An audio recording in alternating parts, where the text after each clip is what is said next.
Hey, Salvador Briggman here. Welcome back to the Crowdfunding Demystified YouTube channel. And today I want to get into some Kickstarter tips for tabletop games. If you're looking to release a new tabletop game, you're thinking about using Kickstarter to do it, hopefully these tips will help you feel more prepared going into your upcoming campaign.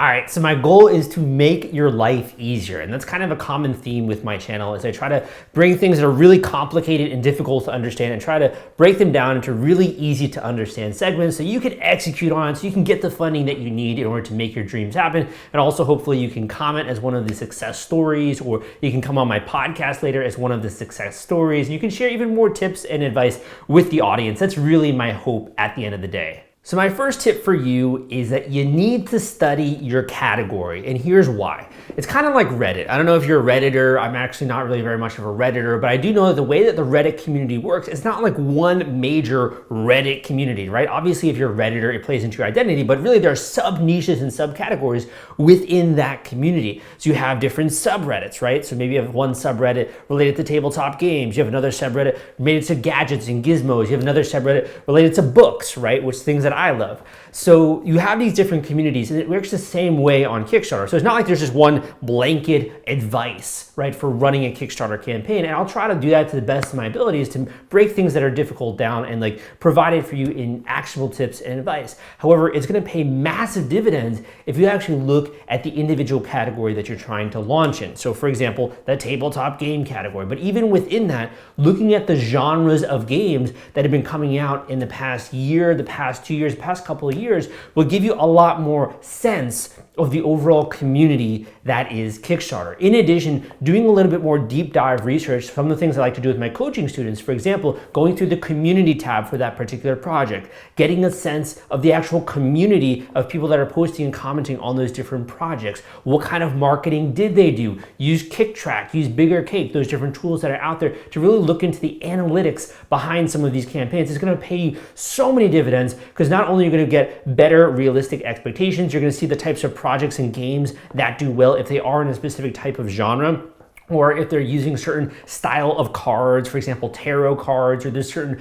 styles and trends that are happening on the platform itself. That's gonna really give you just like armor, if you will, in your armory to be able to then, when you're going out there with your campaign, to play into some of these styles and trends, and even the looks and the feels of the pages. So one of the mistakes you might make might be to look at a project that was launched in 2012, when I got into the game, when I started to educate about crowdfunding and talk about crowdfunding with my blog, crowdcrux.com. And that's great, that's amazing. A lot of these things actually still do apply. And there are a lot of bedrock principles, like the things that I've included in my book, The Kickstarter Launch Formula. However, there are also things that have changed over the years. So make sure that you're also aware of when these projects were launched, when you're doing the research in your particular category. That's gonna really help you out when it comes to just assessing, what do I gotta do now? What's working now? And what is also the new functionality as well with Kickstarter? Like add-ons are obviously a new thing. There's also other coming soon kinds of projects that's a new functionality. So there's always new functionality that's coming out. Be aware of it. The next tip that I have for you, man, if you're looking to gear up to a launch of a tabletop game on Kickstarter or Indiegogo, if you want to do Indiegogo,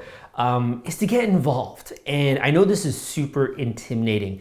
It's really scary to put yourself out there, number one, but number two, to start conversations with people that you've never met before and to try to get them to look at your game or to look at what you're trying to do. It's always a little bit intimidating, let's be honest, right? But this is, if anything else, if any other category, the tabletop game community is one of the most helpful communities that I've ever come across or that I've ever stumbled across in my entire career, right? So these people are not only usually willing to help or provide advice or mentor people, but also if you know what you're doing, if you have some really great stuff, great gameplay, really unique, interesting artwork, etc., people are more than likely willing to lend a helping hand.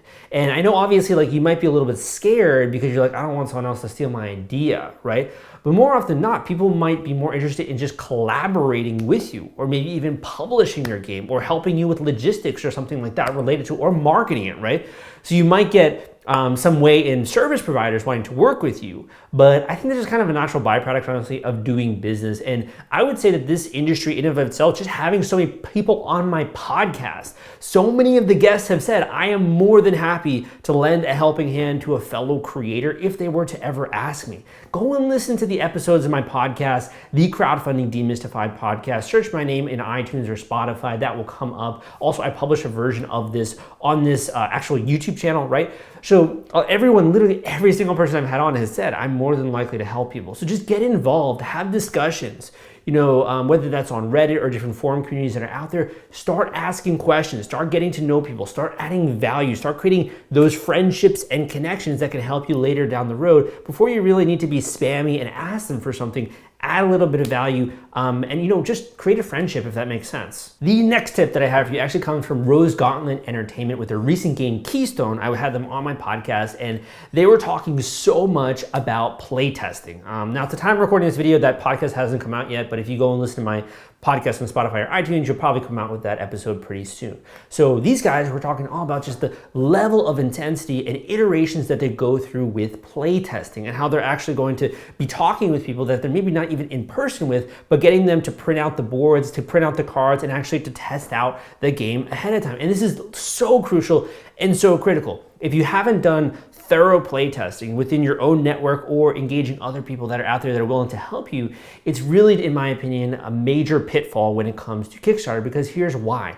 If you've only really had a small sample size, you don't know how the game is going to perform in larger groups or in larger ways or different styles of playing and those kinds of things. So it's really going to help you a lot if you're able to engage in playtesting ahead of time, right? And to go through multiple iterations. And chances are it's going to change as well as you're going through these playtesting experiences. You might get ideas, you might need to change up different card types, the mathematics of the game might not make sense in some cases, right? So you might have to change things up, and that's going to lead to a better game in the long run, which is the whole freaking point of doing a Kickstarter. Is you want people, when they get the thing and they're playing with their friends, to have a great experience and to be able to share it with even more friends and to support your future Kickstarter campaigns. I can't tell you, I would say, like, of all of the categories of the people that I've had on my show, I've had board gamers that have launched 20 plus campaigns. 20 plus on Kickstarter. That's insane, man.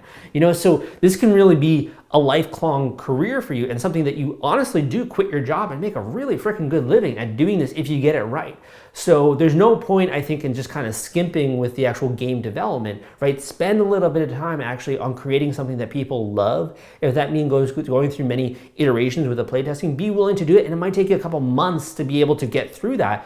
But it's going to be one of the best things that you do when it comes to actually making your backers freaking happy with your project. The next tip I have for you is a little bit, I think, counterintuitive. And like when I first got involved in business and I went full time on doing what I do for my creative work, right? I was kind of like not really as interested in doing this, but it's really one of the most powerful ways in which you can not only create projects that are larger than yourself, but also have a massive impact financially on your career and also in the lives of the people who are able to purchase your products, because you're able to service more and more people, right? Which is exciting. And this is to build a team. Now, I know it, man. Like, if this is your first time doing it, building a team is scary. It's frightening. Like, even if, let's just say in your 9-to-5 job, maybe you're like a freaking boss, right? You're like in management or you have an upper level position or something like that. You might have a team environment there, but all of a sudden when we talk about our hobbies, we forget to transfer the skills that work really well in our career into our hobbies, right? So if you know how to lead people or manage people or do project management or get people inspired and excited in your actual career, transfer those skill sets to your hobby, okay? It's gonna make your life so much easier in the future. So for example, if you're trying to start a tabletop game, don't just be the only person in operations. Think about, who do I need in order to really make this the best possible project, right? What types of skill sets do I need? Do I need some help with game design? Do I need someone to consult, for example, on that, or even hire someone to help me with that? Do I need someone when it comes to logistics and supply chain? When it comes to getting these products to backers, am I going to go with a fulfillment company, right? Or something like that. Am I going to also bring on other coaches or consultants when it comes to marketing? Am I going to hire a marketing company? What about the actual graphics and the illustrations for the game that go beyond just the cards themselves? What about on the Kickstarter page? Am I going to hire and work with designers and authors, and illustrators and writers and those kinds of things?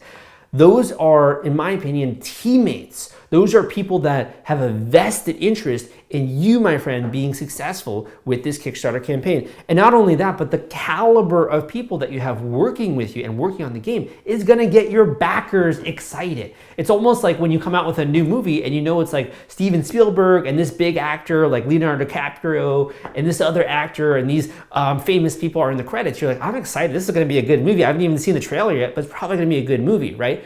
Same thing goes with any other creative work like tabletop games. If you have a good illustrator, good designer, great rock solid team, people are gonna be more excited to play the game. They know you're putting in the effort, and also they know that it's actually gonna happen, right? So many people are skeptical now. It's like, can this guy actually deliver on what he's saying?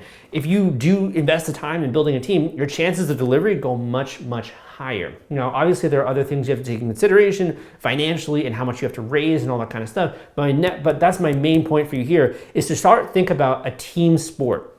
It's not an individual sport. Like an individual sport maybe is like one-on-one tennis, right? Or I did fencing for 10 years. I started fencing when I was 10 years old, right? After seeing like Zorro and those kinds of movies. So it's not an individual sport like that. It's more of like a team sport, almost like football, right? Or like baseball.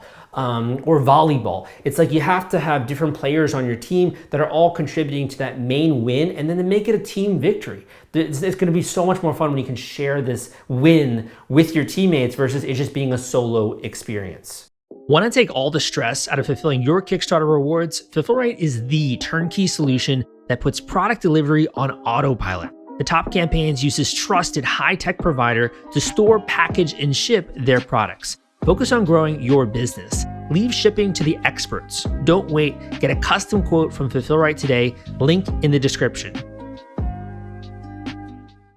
The next tip I have for you is to create a community. Now, the tabletop game community is already a community. It plays itself very well, and I think one of the most rewarding parts of actually creating a tabletop game doesn't actually have to do with necessarily, you know, it's great to make money, do it when you love, turn something that's your hobby into your full-time passion. That's incredible, that's great. But I think actually one of the most rewarding parts, I'd say the commonality of all the tabletop game creators that I've spoken to is that they absolutely love it when people are forming friendships around their creation. To be able to watch someone just have sheer utter delight playing your game, making friendships, making memories in their home around the thing that you created is really fulfilling. Like, let's be honest, it's super enriching. It makes you want to do even more killer games. And to know that you're kind of having that community, bringing together other communities within your own community is really cool. So think about this from a community perspective. How can you create a community around your game? And that might be falling within the genre of your particular game, right? But what are some of the things as well that you might want to do? How could you create anticipation, excitement, reveal new characters, or reveal new cards, or reveal new things as you're leading up to the campaign, or as you're live, stretch goals, all that kind of stuff. Get people excited, getting them want to participate, almost like it's a game, right? In and of itself, the launch is a game. Think a little bit about that. How can you form a community, create dialogue, create friendships, and then people are going to unite around your game? The next tip I have for you kind of falls in line with what I was hinting at earlier, right? Which is to gamify the process, and particularly the process of marketing is what I'm referring to, right? So there's a lot of stuff you got to do, that, you know, A to Z when it comes to like coming up with the idea, going from there to create the artwork, the gameplay, like all that kind of stuff, the marketing strategy, the actual project where you're launching on. Like, there's a lot of stuff that goes into it. So just, I would say, boil your thinking down, if you can, with the magnifying glass just onto marketing. And when I'm talking about marketing, I'm talking about gamifying your marketing. This lends itself to the personality type of someone who loves to play tabletop games, man. They already love playing games. So if you can make the experience of launching almost like a story that is unveiling, almost like a game that they are playing, and gamifying the process in terms of releasing stretch goals or add-ons or new announcements or characters or these kinds of things, it's gonna make the process so much more compelling, so much more fun. And honestly, while it is the best form of marketing, most people are gonna not even realize that it is marketing. And that's to be quite frank with you, the best form of marketing is when people don't realize that they are being marketed to. Just kind of like the best form of sales is when you don't feel like you're getting pushed on by some scummy car salesman, but really the guy is just freaking relatable, right? And just talking with you and trying to solve your problems and give you the best product that you want, right? So when you gamify the marketing process, it's gonna make it a lot more fun, flavorful, interesting. It's not gonna feel like sales or marketing, and you're gonna be way more comfortable with it as well because you don't have to be promotion-y and scammy and all that kind of stuff. The next tip that I have for you really comes in line if you're trying to do this full time and you're trying to create not just one game, not just one experience, but a multitude of these things, and also to create a long-lasting team, a bedrock, a foundation around your creative work so you can launch more and more of these things and invest in that system, man. That's what I'm talking about here. And that is to think about your values. Think about your values. Think about your company values. And here's why. There are so many different companies within the tabletop game industry. You may or may not agree with the way that some of them do business. You may or may not agree with the way that they handle certain things, right? So what your differentiator can be in the eyes of your players and also the eyes of the backers are your values. So I'm talking about not only the values related to your game or what you're trying to do, what you're trying to accomplish, right? But also the values of your company itself. What kinds of projects do you work on? What really gets you excited? What are some of the foundational beliefs that you have about tabletop gaming, about why it is that you're doing these things? And I'll tell you why this is important. It goes beyond just like some sappy stuff that you write down in some kind of a business plan that you never referenced earlier, right? It goes beyond that. It's really about the people that are working for you, and it's really about your backers. Because when people see that you stand for something, that you're about more than just other individuals that are out there, they coalesce around that, they relate to that. They see you not just as another creator or as a business person, as an entrepreneur, they almost see you as a like-minded soul or a kindred spirit, right? Someone who believes similar things, and they're gonna match up much better with your marketing, be way more open to you, right? So the company values disseminates through your entire organization, the people that are working for you, even if they're 1099 freelance contractors and that kind of stuff. But it also is going to permeate into your community, right? And that's going to be really exciting because then everyone has that same kind of similar value. It's almost like you have a horn and it's their calling card, right? And you're calling certain types of people to your community who love playing this style of game and who also have similar principles and similar values as you and your company. Same thing goes for the people that are working for you. My final bit of advice here, if you're looking to do a Kickstarter tabletop game, number one is you definitely should get in touch. Also check out my book, The Kickstarter Launch Formula, available on Audible, Amazon, etc. Go and check out my free course on Kickstarter. Got a lot of great stuff out there. But my last tip for you is to view this as a process, as a system. You are investing right now, not only in your own education, which I super commend you for because most people nowadays are not willing to do that, but I also commend you on that you are investing in a system. And here's why. Like I said, I've had a lot of podcast guests on who have not only launched one game, but this is their 5th, their 10th, their 20th, right? So you can keep coming back if you do this right to that community and repeat the process, repeat the process, repeat the process, man. This is a system that you can continue to repeat. And if you invest more time in building the foundation correctly, or if it's maybe your second time, you botched the first time, right? And it's the second time, do it right the second time, it's gonna make it so much easier going forward. I'm telling you, man, right? So make sure you invest in the system so you can repeat this, repeat this, repeat this, and you can come out with more games. You can even come out with different types of games or different genre ones or ones that are a little bit more offbeat, right?